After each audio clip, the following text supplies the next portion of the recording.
You just read the title of this video, and there's a decent chance you've already yawned at least once. You might be yawning right now. You might even be slightly annoyed that mentioning yawning is making you yawn, because it feels like a reflex you can't stop, and you don't even fully understand why it's happening. That's actually the whole point, because the explanation most people have been given for why we yawn, the one that's been repeated in classrooms and health articles for decades, turns out to be incomplete at best and flat out wrong at worst. And what researchers have quietly discovered in its place is a much stranger, much more interesting story. One that connects your jaw stretching open right now to ancient social rituals, brain temperature, group coordination, and something that might say more about your emotional life than you'd expect from an involuntary reflex. So let's start with what you were probably told. The standard explanation, the one most of us absorbed at some point without really questioning it, is that you yawn because your body needs more oxygen. The idea goes like this. You get tired or bored, your breathing slows down, carbon dioxide builds up in your blood, and your brain triggers a yawn to flush out the CO2 and pull in a big hit of fresh oxygen. It's presented as a simple, logical, mechanical explanation. Your body detects a gas imbalance and fixes it. Simple. There's just one problem. It doesn't hold up. When researchers actually tested it, the oxygen theory quietly collapsed. In controlled experiments, people were given air with higher concentrations of carbon dioxide to breathe, the exact condition the oxygen theory predicts should trigger more yawning. It didn't. Yawn frequency didn't increase. Then they tried the opposite, giving people higher levels of oxygen to breathe, which, by the same logic, should suppress yawning. That didn't work either. Flooding someone with pure oxygen doesn't stop them from yawning at all. The gas exchange theory, neat and logical as it sounds, has essentially no experimental support.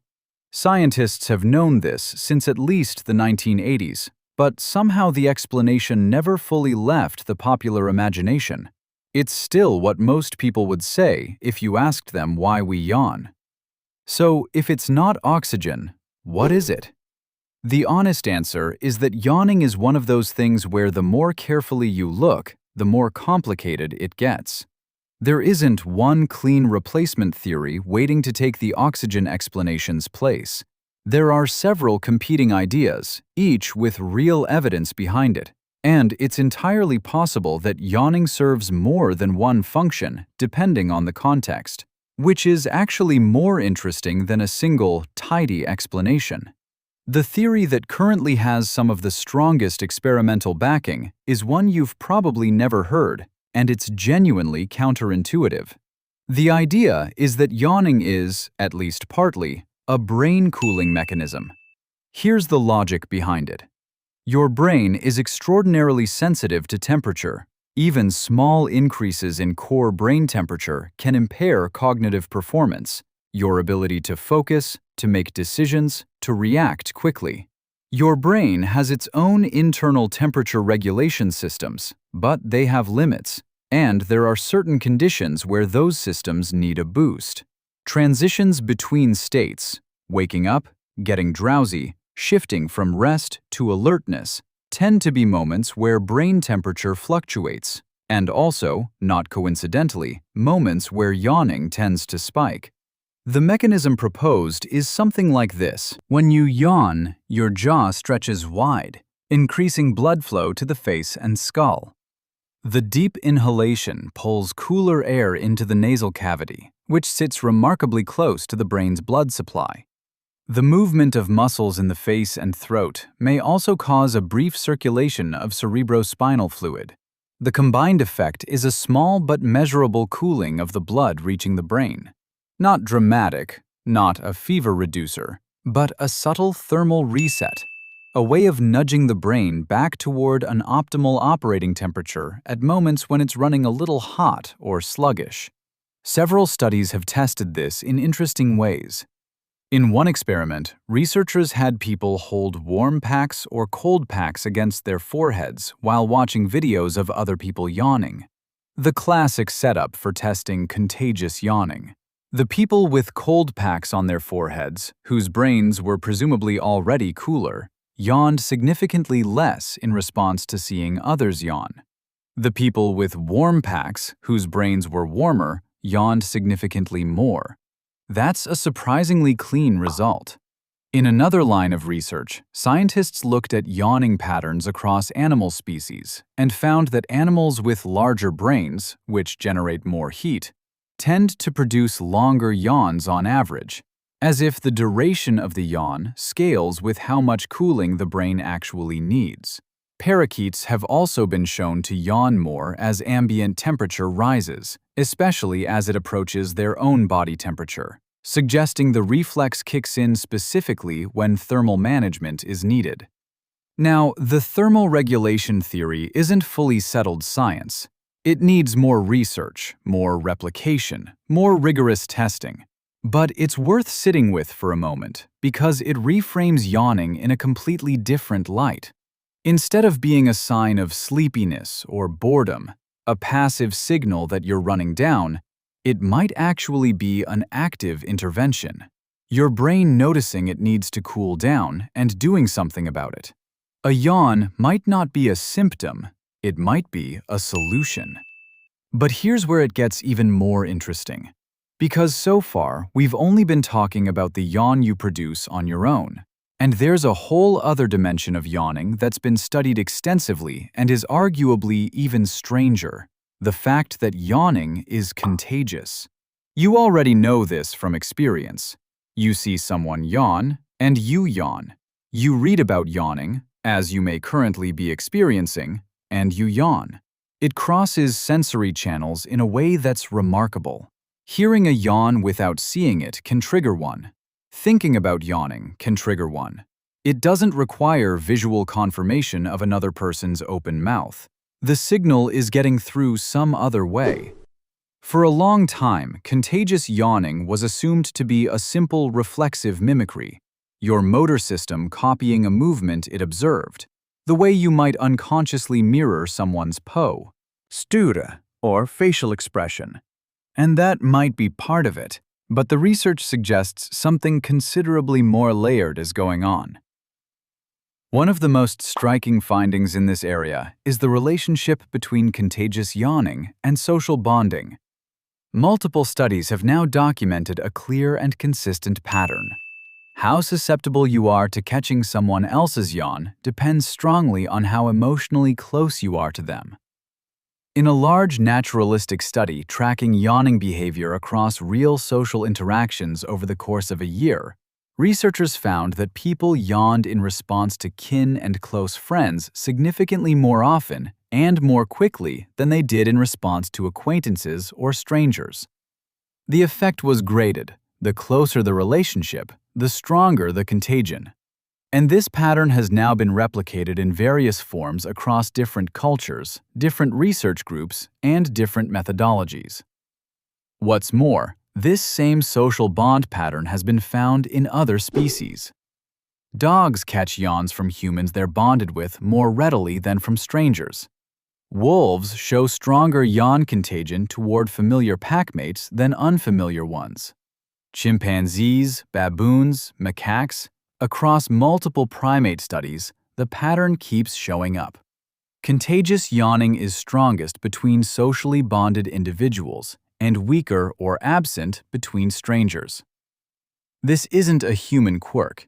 It appears to be an evolutionarily conserved feature of how social mammals relate to each other. The leading explanation for why this pattern exists connects to empathy, specifically to the mechanisms that allow social animals to attune to each other's internal states.